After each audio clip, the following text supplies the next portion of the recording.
नमस्कार साथियों, आप सभी का स्वागत है देवेंद्र सर ऑफिशियल में। आज हम आपके लिए लेकर आए हैं बेस्ट करंट अफेयर, वो भी सिर्फ 10 मिनट में। आज की तारीख है 1 दिसंबर 2020। वीडियो शुरू करने से पहले आपको देते हैं जानकारी।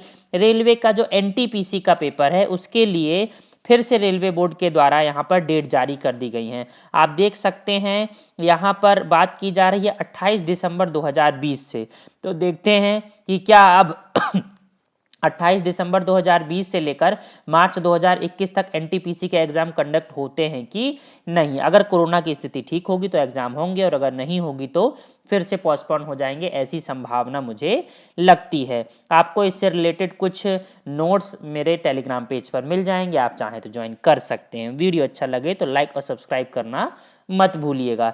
चलिए वीडियो की शुरुआत करते हैं। आज का हमारा पहला करंट अफेयर है, सबसे तेज 22,000 अंतरराष्ट्रीय रन बनाने वाले खिलाड़ी कौन बन गए हैं। तो भारतीय क्रिकेट टीम के कप्तान हैं विराट कोहली। इन्होंने ही सबसे जल्दी 22,000 रन बना लिया है। इन्होंने सचिन तेंदुलकर का रिकॉर्ड तोड़ दिया है, जिन्होंने 493 पारियों में 22,000 रन बनाए थे। यहाँ पर विराट कोहली ने मात्र 462वीं पारी में ही 22,000 अंतरराष्ट्रीय रन बनाने का कीर्तिमान स्थापित कर लिया है। साथ ही साथ एक प्रश्न यहां से भी आपका बन सकता है कि सभी फॉर्मेट्स मतलब टेस्ट, ओडीआई और 2020 में 50 से अधिक औसत रखने वाले ये एकमात्र बल्लेबाज हैं भारतीय क्रिकेट टीम के कप्तान विराट कोहली। तो बहुत ज्यादा यहां पर इंपॉर्टेंट हो जाते हैं विराट कोहली। मैं फिर से रिपीट कर रहा हूं, सचिन तेंदुलकर का इन्होंने रिकॉर्ड तोड़ा है, 22,000 रन बनाए हैं विराट कोहली। अगला प्रश्न देखिए, यूबीएस ने अपनी ग्लोबल इकोनॉमिक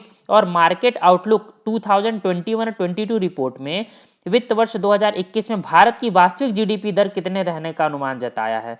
तो वह ये ऐसा कह रहे हैं कि इस साल की भारत देश की वास्तविक जीडीपी वृद्धि दर होगी -10.5%। आपको याद ही होगा कुछ दिन पहले मैंने आपको बताया था कि भारत देश की अभी एनएसओ की रिपोर्ट आई थी। सेकंड क्वार्टर में हमारी ग्रोथ रेट रही -7.5% और फर्स्ट क्वार्टर में थी हमारी ग्रोथ रेट -23.9%।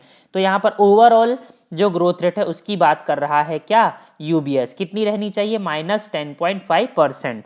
हालांकि मुझे लगता है कि जिस प्रकार से कोरोना रिकवर हुआ है, अगर वही देखते रहेंगे तो बहुत मुश्किल से -3 to 4% ही यहाँ पर ग्रोथ रेट बननी चाहिए भारत देश की। और अगर बहुत अच्छा मार्केट खुला था जिस हिसाब से अभी शादी के सीजन में और त्योहार के सीजन में बना था, अगर यही आगे भी ऑनगोइंग रहता है तो हो सकता है कि हमारी ग्रोथ रेट 1% के आसपास भी आ जाए, तो बहुत अच्छा संकेत है ये। अगला प्रश्न हम देखते हैं, सूचना और प्रसारण मंत्रालय ने टीवी चैनलों की मौजूदा टेलीविजन रेटिंग पॉइंट्स टीआरपी का आकलन करने के लिए किस समिति का गठन किया है।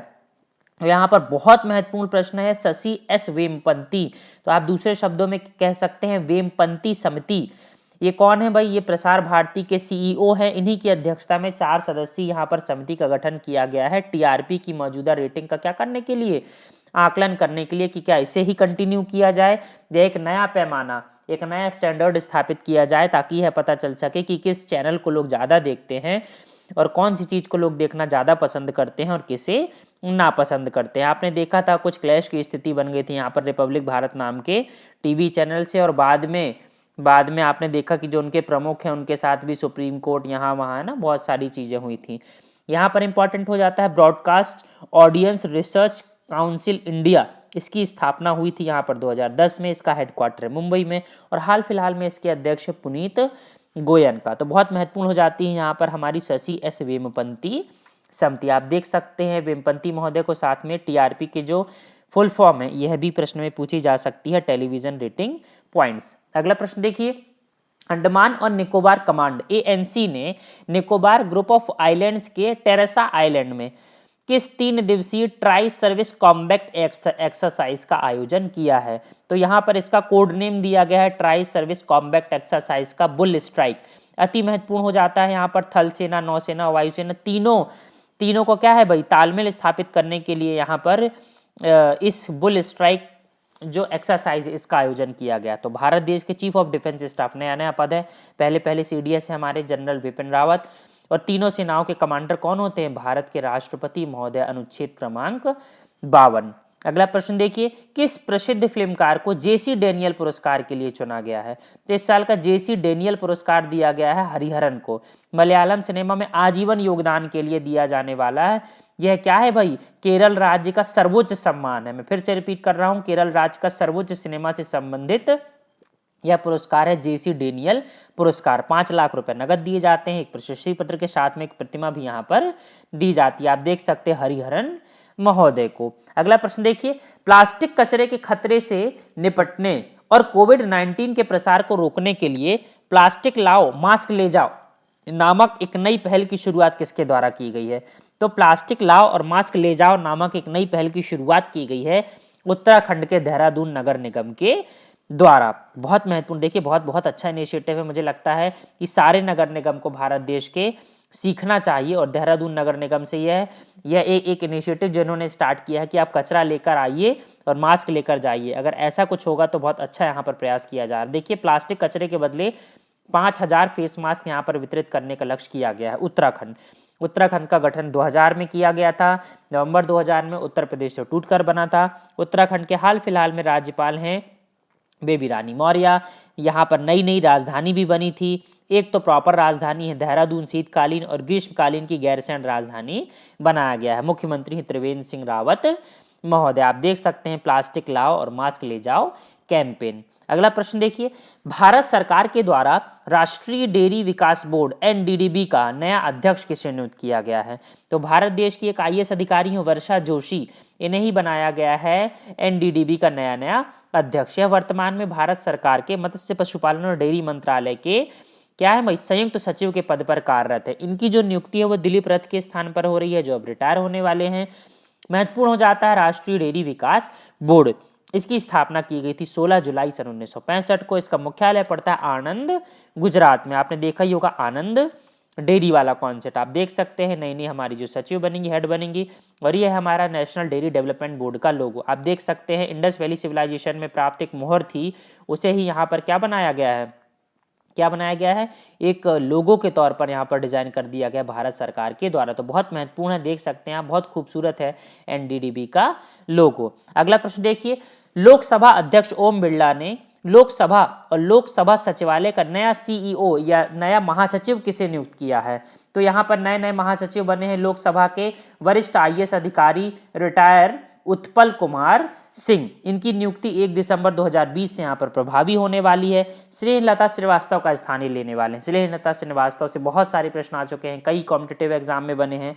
तो अब उत्पल कुमार सिंह से भी प्रश्न आने की संभावना बनती है। 1986 बैच के उत्तराखंड कैडर के आईएएस अधिकारी रहे हैं और अब इन्हें कैबिनेट सचिव का पद और रैंक यहाँ पर दिया जाएगा और पूरी लोकसभा की जो कार्यवाही है वो यही करने वाले हैं नए महासचिव महोदय उत्पल कुमार सिंह। आप फोटो में इनको देख सकते हैं। अगला प्रश्न देखिए, अरब खाड़ी का पहला कोयला आधारित पावर प्लांट कहाँ स्थापित किया जा रहा है? तो अरब घाटी का पहला कोयला आधारित पावर प्लांट स्थापित किया जा रहा है कहाँ पर भाई? शाह सोएब, संयुक्त अरब अमीरात, दुबई, है ना। पावर प्लांट का क्या नाम है? हसायन क्लीन कोयला पावर स्टेशन। 2400 मेगावाट का ये पावर प्लांट बनाया जा रहा है। आपको बहुत ज्यादा शब्दों को देखकर क्लैश होने की जरूरत नहीं, दिमाग में वेट लेने की जरूरत नहीं है। आप बस सीधा सीधा याद रखिए कि भाई दुबई में हसायन कोयला प्लांट 2400 मेगावाट का स्थापित किया जा रहा है। कहां पर?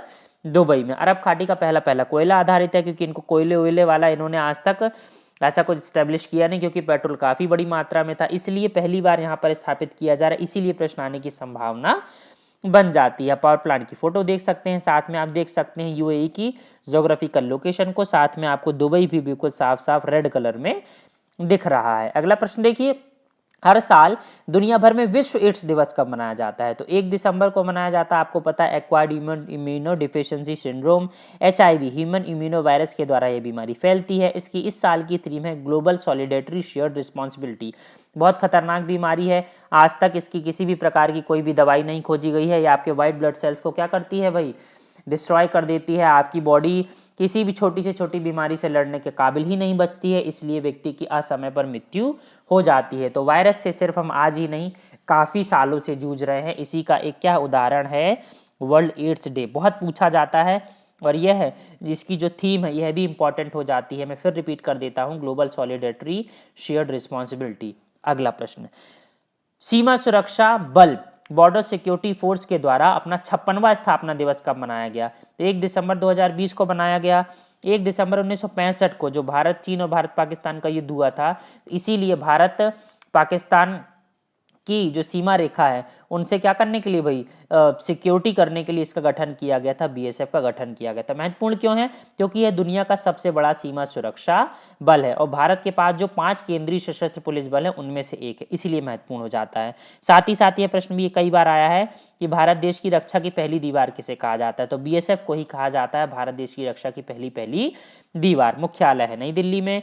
बीएसएफ के महानिदेशक हैं राकेश अस्थाना महोदय। 28 नवंबर को महात्मा ज्योतिबा फुले का जन्मदिन आता है। 20 नवंबर को हमने बनाया था अफ्रीका का औद्योगिकरण दिवस। साथ ही साथ 18 नवंबर को हमने बनाया था वर्ल्ड सीपीओडी डे। अगर आपको वीडियो से अच्छा लगे तो लाइक और सब्सक्राइब कीजिएगा। धन्यवाद।